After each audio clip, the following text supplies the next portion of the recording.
Let's roll.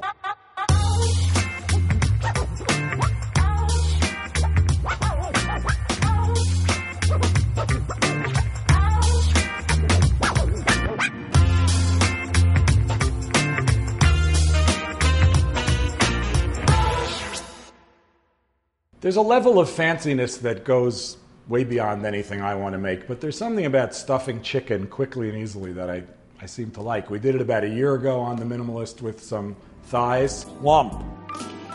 Beautiful. Delicious.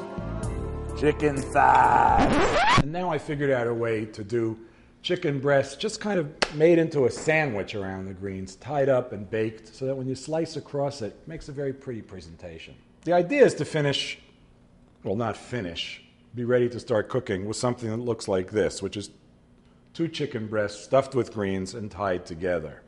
And here's how we get there. These are a couple of big babies. They look like they've been hanging out with old Jose Canseco.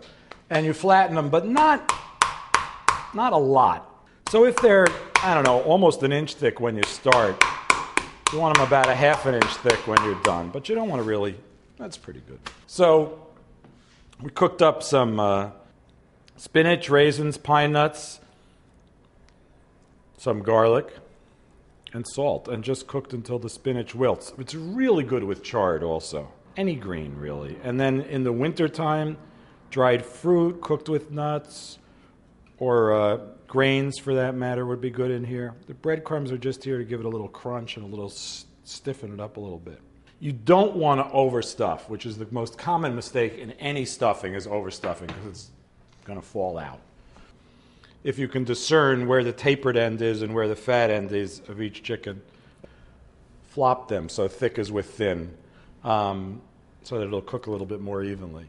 Butcher's twine is called butcher's twine for a good reason. It has grip. It's very easy to handle. It's cheap. You can buy it anywhere, or used to be able to buy it anywhere. And because they don't make twist ties long enough, and because if you use lengths of plastic, they tend to melt. And coat hangers are too hard to deal with. Duct tape imparts a very bad flavor to the chicken, and actually duct tape doesn't stick that well to chicken. What else might we use? Super glue, which is not a sponsor of this show, would probably work very well. As you probably know, they do use super glue in place of staples in some surgeries these days. But maybe we don't want to go there on this family cooking show. Some olive oil. And we're not going to really try to brown these. We're just going to turn them in the olive oil and then roast them in the oven, but not even that high heat. Just keep them nice and white. Got it going here. I'm just going to take it over the oven, and it'll be in there for a good 20 minutes, maybe even 30. 350 degrees. Obviously, you want an oven-proof pan. You can forget about it for a while. So these are beautiful, nicely browned, and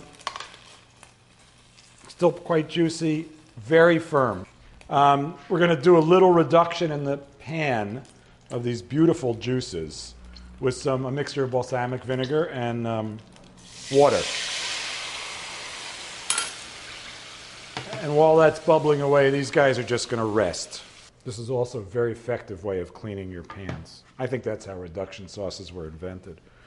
High heat, as many bubbles as you can have. You can even get higher heat.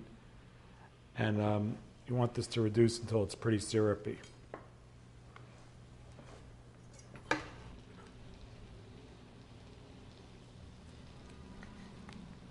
Nice? Nice enough?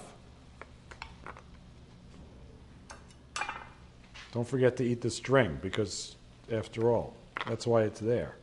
You can see that if you were roasting some chicken breasts and putting them next to a pile of spinach cooked with pine nuts, you'd be in pretty good shape. But this is quite attractive, I have to say.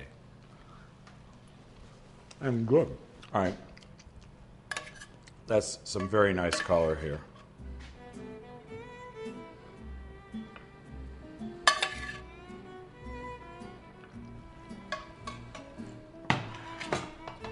There you have it. Chicken breast stuffed with greens.